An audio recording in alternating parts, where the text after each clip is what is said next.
Hi everyone, it's StarQuip here for Star Trek Fleet Command. ark2. Start off, it has been better than ark1 for me. Yeah. So let's go ahead. I've taken a lot of screenshots, a lot of recordings of what it's been like for me and what I've been able to do. So if we step back here for a minute, minimize that, and we go to, it'd be here we're up to. Now this is me the other day, just as it was about, I finally got in. I kept recording and recording until I finally got in. Okay, so let's have a little go over what I seen once I got in here. We might actually go from the sound that I recorded at the time. So that was just the notes. Obviously I had a quick look at the notes were. Sorry, I've been a bit busy lately and I haven't been able to produce the videos I've been wanting to. Some videos I've produced and pretty much scrapped. I'll get into that and what has been going on and what I've discovered lately. But okay, so when I came in, I did. Oh, come on! I just wish I could just. Won't let me speed it up. I was trying to try and speed it up, but it wouldn't let me. I'm having a bit of a look around here, as you can see, trying to see what looks different, and couldn't see anything. So.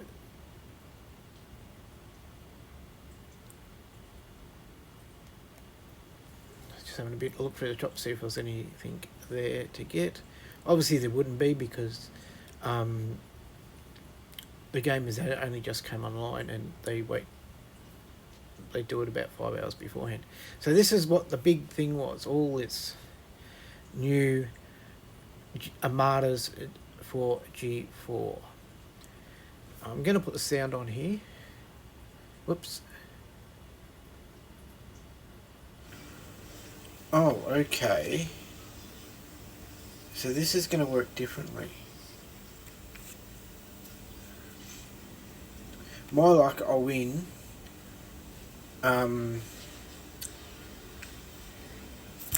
Mining ships, which I've already got all 3. Okay, it looks like there's a lot here you can win. But what ships are there? So it's just... Okay, well, don't have that one, don't have that one, don't have that one, don't have that one, don't have that one. But I've got that, so I've got the Kelvin. Again, probably most likely I'll win the Kelvin. I'm going to give this a go, just a curiosity sort of thing. Told you, win the mining ship. I predicted that one, didn't I? Yeah. Oh, okay, but this here, that there is actually probably the most important part of what we just won. And I can't do anything here. But what do we got? We've got, okay, so, okay, 5 of 10, 10 of 10. Well, we just won some of him. Federation. Okay. This is not exactly what I thought they were saying was going to happen.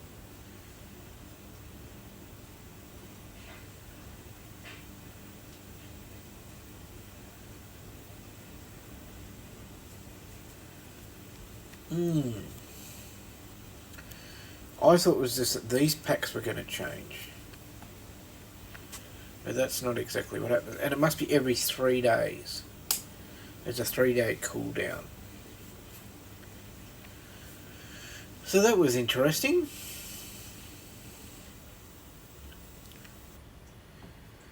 Oops. We'll mute that for now. Yeah, okay, so there's nothing. I muted it. There we go. There wasn't much more I sort of go into. I started looking around at other things. But, so I might go to the next slide. So I went and had a look at these armadas up in deep space, the 41. They're not too bad. I did crack a couple yesterday for me, which would be Saturday, because it's Sunday today. So if I say to you guys it was on the 12th we did it, and we cracked about 5 of them, I think, 5 or 6, something like that. Wards aren't too bad. Yeah, they are more harder to hit than the 39s. Takes a lot more effort, a lot more bigger players to do them.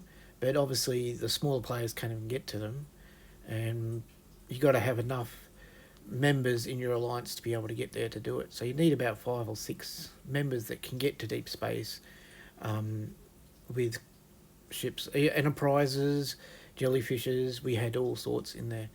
I think we had an auger. So yeah, you don't need a jellyfish or a Kelvin or anything like that. Enterprises and that will get up there and will help do the job. Okay. What have we got here? So that was the rewards, the 149k. I can tell you alone, I got nearly 200k at least one of them, but that was using 5 of 10. So you need her, and you have to start it to get that sort of amount. If you don't start it, you get around about less than 100, around about 80, I think, 80k. Then if you get the chest, you get about another 15 to 20k. So when you think of what you've got to open, it can be... Now, this is the pack arrangement 1. So they're just sort of showing you what the sort of size of it is at when you're at 46, what you get. So what's this one? This is me just going through again. I made a couple little videos for my alliance yesterday, so they had an idea of what it was, but I'm now just putting them all together for you guys, to sort of show you what it is. It's in the packs, but I just showed you that anyway, so probably don't really need to go too much scrolling through here. So yeah, that's me again doing the same thing. This is screenshots we took. They actually found that the Federation ones were actually smaller. They're only about 6 million, where the Klingon ones were a bit higher, and Romulans as well. Now, I did get this weapon, and I did take it out and test it, and that'll come up in a few seconds. So far, some ships I haven't seen an improvement by using it. So here I am hitting Roland ships. I did hit Klingons first, normal ships. Then I went to heavy cruisers, because hitting the normal ones, I was not being able to really tell how much improvement it would make, due to the fact that I would have to kill about 30 of them to be able to do it, and it just take too long to be able to fly around between the 3 of them, trying to kill 30 to get to the point where I died to find out how many more I could do.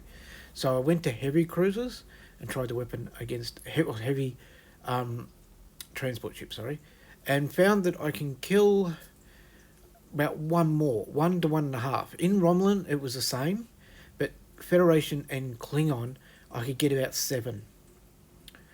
Now, before I put this weapon on, I could only get 6.5. So I can get about a half of a ship more by having this weapon. But I've done some research as well since I last did a test. So it's more decorational, as I'm calling it, the rainbow laser weapon, because pretty much that's all it shoots, is a bunch of rainbows at the bloody ships. It's just... I'm not really... Yes, it's making a bit of difference, but again, like I said, it's made difference in Fed and Klingon, which makes me think it's probably more research I've done somewhere that's actually helping the improvement, other than the laser itself. Now, I went into... which I was sort of showing you there, but here you go, here's some here. So you can see in the Klingons, I was getting about 1, 2, 3, 4, 5, 6, 7. Isn't it? 1, 2, 3, 4, 5, 6, 7. So Klingons, I could easily get 7. And Feds was a 7 as well. But in Romulus, I could only get 6. I did 2 runs in Romulus, and the second run I got 7 because the half ship I killed I went back and got. Which would all show up here in these stats. So I did put it on the Vidar, and couldn't really notice much difference. Again, as you can see, I got the 290 K, and how much strength I had left after doing it using that particular crew, and with the research I got.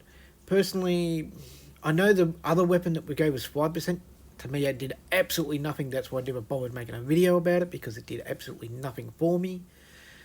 I'm finding this weapon, maybe, but I'm sort of half on the edge thinking it's research I've done since I last did a test, counting how many ships I could kill. And the same with here in Borg space, how much I could kill. Now, my opinion is that it may not be the weapon, that it's probably the research I've done. It may be a combined of that. So that's where I'm at the moment. I haven't really done much in the game. I do have tried to get as much of, oh no, wrong thing, up here. No, wrong thing again. This one. Crew. So, I don't have Picard yet. I do have, where is he, Wesley. I haven't had a chance to test him yet. That's going to be what I will do next. Is check out Wesley, see how good he is. I was planning on doing it before I did this video, but all of a sudden I thought, I finished up there doing Franklin-A, and I thought, no, didn't make any difference. Got to make this video. I've been putting it off, and yeah. But I do have a video I'm been struggling to... It's going to take a while to produce. It still may not... I thought I was going to get done this weekend because I got a long weekend. May not. It's all to do with the difference that it costs between playing on Australian servers and playing on American servers. And it is a massive difference for me. If I want to play on a server that's in America, I can save $25 a pack, to even sometimes 30, depending on the Australian dollar, because you're buying straight from an American supplier and the card, and it will save you around quite a lot of money. It's unbelievable. And I'm trying, when I spoke to iTunes first said that it was Scopely that's pocketing the difference. I spoke to Scopely and they said it's not them, but it's iTunes. I have plans to ring iTunes back again to get another further conversation with them. I want to ring the Australian Tax Office, because they're also saying it's Australian Tax Office that's taking more than 10%, which Australian Tax Office, we have GST that is 10% on everything except food. Now, they're claiming that the difference between why Australians... Because if I buy a gift card in America, a $100 gift card, it costs me 131 to 133 Australian at the moment on today's, or if I was to go and check right now, that's what it would cost me. But I've been charged $160 by who do you say, it's Scopely or iTunes? Because they're both saying it's each other that have come up with a figure, and I want to know why. Basically, I'm saying it's $25 that someone's put in their back pocket.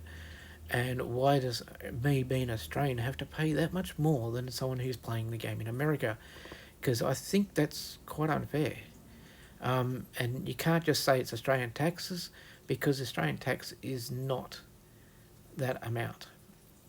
So I'm doing a lot of investigation about this, and at the moment it's looking like either iTunes or Scopely is putting the extra $25 in their back pocket, and just because I'm an Australian playing it. And I'm assuming some other countries are copying the same thing, like New Zealand and all that sort of stuff. Because I'm pretty sure New Zealand pays the same as what we do, and I can tell you Australian dollar is a better currency rate than the New Zealand dollar, not by much, but if I convert my Australian dollar to a New Zealand dollar, I'll actually get more money, more New Zealand dollars than Australian dollars. So yeah,